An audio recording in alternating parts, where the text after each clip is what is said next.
Le bureau des Biostimes, épisode 1.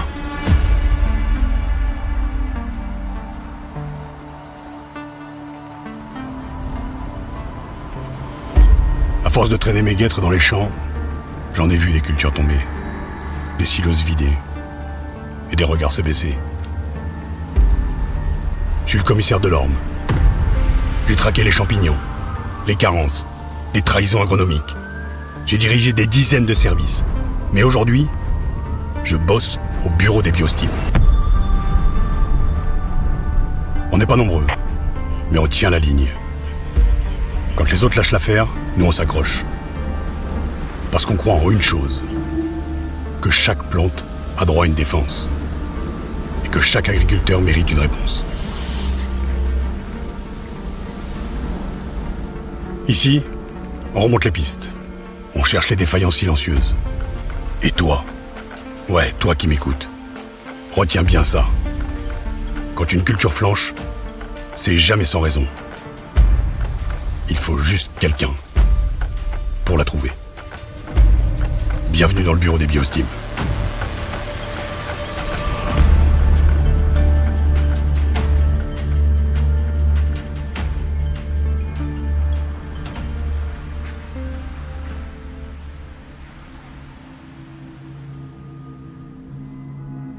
Ça s'est passé près de Reims.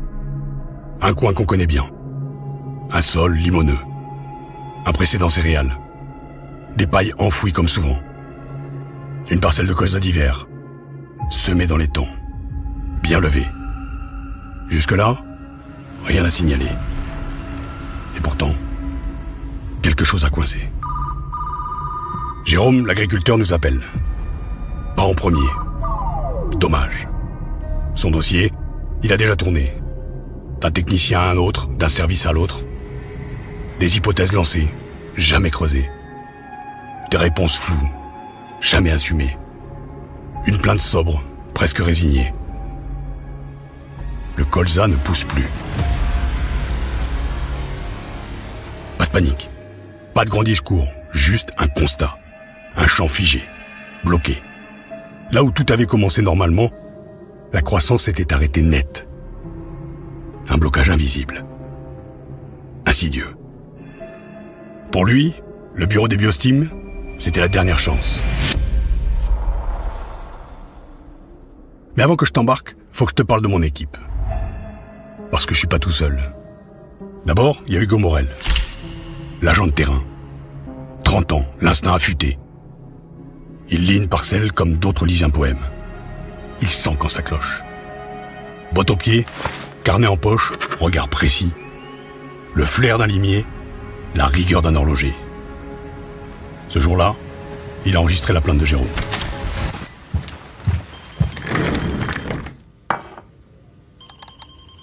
Dossier numéro 047-CF. À la ligne. Réception d'un signalement dans l'est de la France. Colza en croissance arrêtée. Symptômes visibles. Feuilles pâles, croissance figée. Colza levé correctement, mais stagnation brutale sans raison apparente. Terrain sableux, précédent céréal, résidus de paille enfouis. Aucune attaque franche repérée à ce stade. Ce qui me chiffonne dans ce dossier, c'est l'absence de cause directe. Pas d'attaque franche, une lenteur à peine perceptible, 3 semaines d'usure, et un colza qui, petit à petit, baisse les bras. Et Jérôme était là, au bord du champ. Il regardait sans rien dire. Il a juste levé les épaules. Un geste. Rien qu'un geste. Qui disait « Je comprends pas ». Et ça, Delorme, ça me tord le ventre.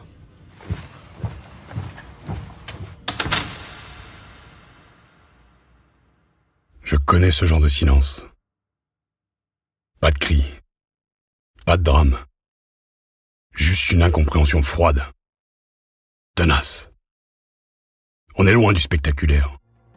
Et souvent, c'est ça le problème. Et puis il y a Jeanne Delaunay, la scientifique. Une tête bien faite, une voix posée, un humour sec comme une motte de terre en août. Et derrière ses lunettes, il y a une vraie tendresse. Pour les plantes et pour ceux qui les cultivent.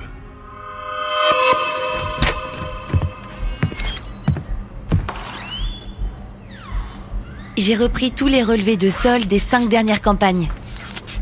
Et j'ai remarqué une chose, les apports d'azote ne suffisent plus. Pas parce qu'il n'y en a pas, mais parce qu'il n'est pas valorisé comme il devrait. Le problème de l'orme, c'est pas la quantité, c'est l'assimilation. Le sol donne, mais pas forcément au bon moment, ni dans les bonnes conditions. Tu connais le CAU de l'orme ? En fait, c'est le coefficient apparent d'utilisation. C'est le pourcentage d'un engrais qui est réellement absorbé par la plante. Avec l'azote, c'est souvent autour de 60 à 80%. Ça veut dire qu'un bon quart peut se perdre, lessiver, volatiliser ou bloquer dans le sol. C'est comme essayer de manger une soupe avec une fourchette. Donc là, notre colza, il n'est pas nourri à son optimum. Une hypothèse sérieuse, mais pas question de conclure trop vite. Alors, on explore les autres pistes. Les suspects secondaires. Parce que c'est notre méthode. Creuser, recouper, confirmer. Alors Jeanne reprend tout. Elle croise ses relevés avec les observations terrain. Elle confronte ces données aux exigences physiologiques du colza. Et là, le fil se tend. Il faut 4 feuilles avant le 20 septembre, 45 grammes par plante en entrée d'hiver, un bon enracinement, une reprise dynamique au printemps.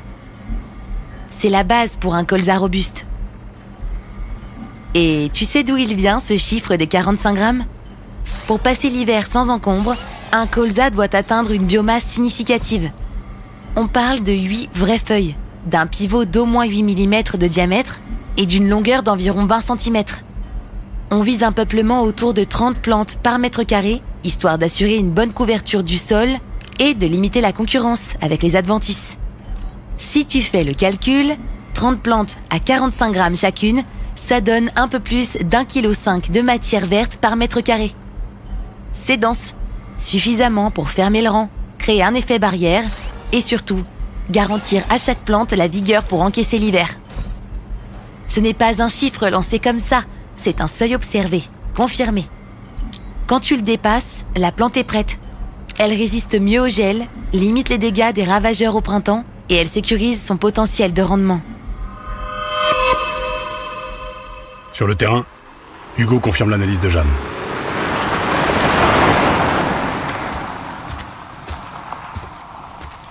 Sur la parcelle de Jérôme, le colza a passé le cut du 20 septembre. Les 4 feuilles étaient là. Mais il n'a pas pris suffisamment de biomasse ensuite. Il est resté en dessous des 45 grammes. Résultat, une entrée d'hiver fragile. Et ça, de l'orme, ça s'observe souvent fin octobre, début novembre. Le colza donne l'impression d'avoir tenu, puis il s'éteint. Et cette fois, c'est pas juste une mauvaise année. C'est le système qui lâche. La fertilisation azotée est devenue un jeu d'équilibriste. Forme de l'azote, moment d'application, humidité du sol, température. C'est une mécanique de précision. Et sans levier complémentaire, on prend le risque de passer à côté.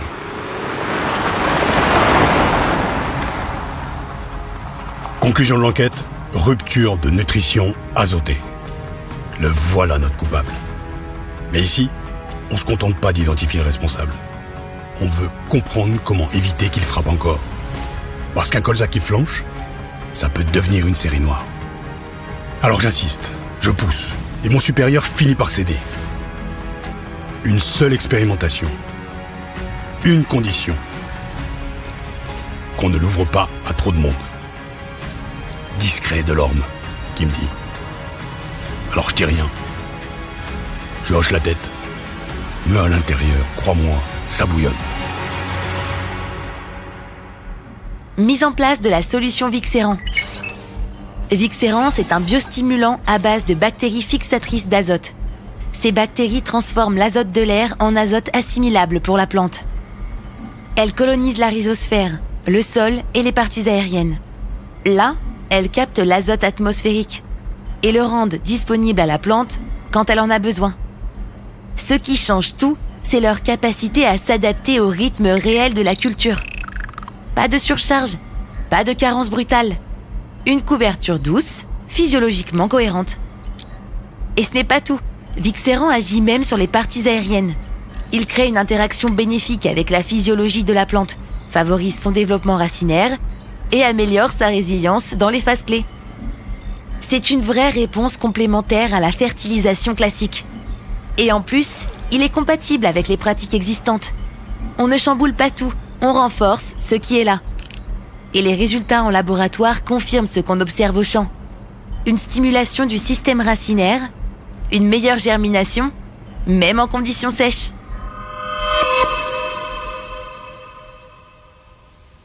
Pour cette expérimentation, Hugo est en première ligne. Parce que Vixéran, c'est pas juste une solution de labo. C'est un outil de terrain. Et quand tu veux juger une solution, faut l'avoir vue à l'œuvre. Boîte aux pieds, jumelles dans les mains, carnet dans la poche.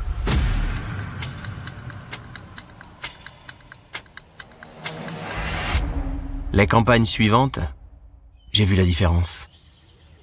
Le colza reprenait. Un peu comme une machine qui se relance. Les feuilles s'élargissaient, le verre redevenait franc, et surtout, plus de stagnation. Chaque passage sur la parcelle m'a confirmé que le problème nutritionnel avait reculé.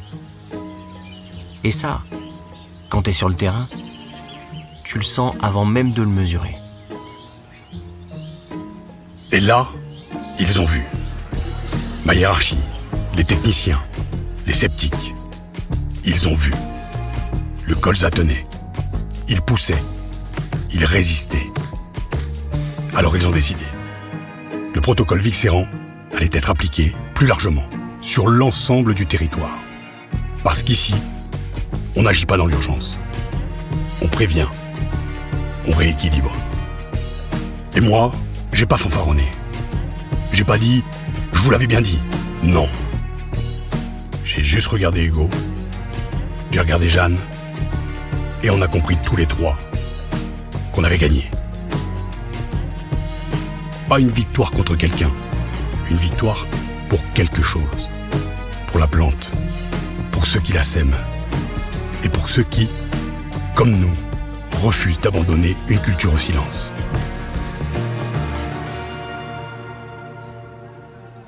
Il y a des jours comme ça, Delorme, où je me dis qu'on est des traducteurs. On essaye de lire un langage que plus personne ne comprend. C'est pas qu'une histoire d'azote ou de température. C'est un dialogue interrompu entre l'homme et sa terre. Et ça, Delorme, c'est pas dans tes vieux manuels d'agro que tu vas le trouver. Va falloir mettre à jour ta bibliothèque. Elle est marrante, la petite, hein. Mais comme souvent, elle a raison. Au bureau des Biostimes, on parle la langue des plantes. Et crois-moi, c'est pas donné à tout le monde. Faut tendre l'oreille, avoir de la mémoire, faire le lien entre un symptôme discret et un signal enfoui. Faut aimer les silences, faut savoir douter, mais pas trop. Et surtout, faut rester curieux. De la terre, des hommes et de ce qu'ils essaient de faire pousser ensemble. On n'est pas là pour sauver le monde, mais on est là pour comprendre ce qui lui arrive. Une parcelle à la fois, une saison après l'autre. Et tant qu'il y aura des Jérômes pour appeler sans hausser le ton, pour se tenir debout face à l'incompréhensible, nous, on répondra. On ouvrira les dossiers, on posera les bonnes questions et on fera en sorte que la plante ait le dernier mot. Et toi, maintenant que t'es dans la boucle, reste bien à l'écoute. Le prochain dossier arrive. Et j'ai comme un pressentiment. Celui-là va nous emmener encore plus loin.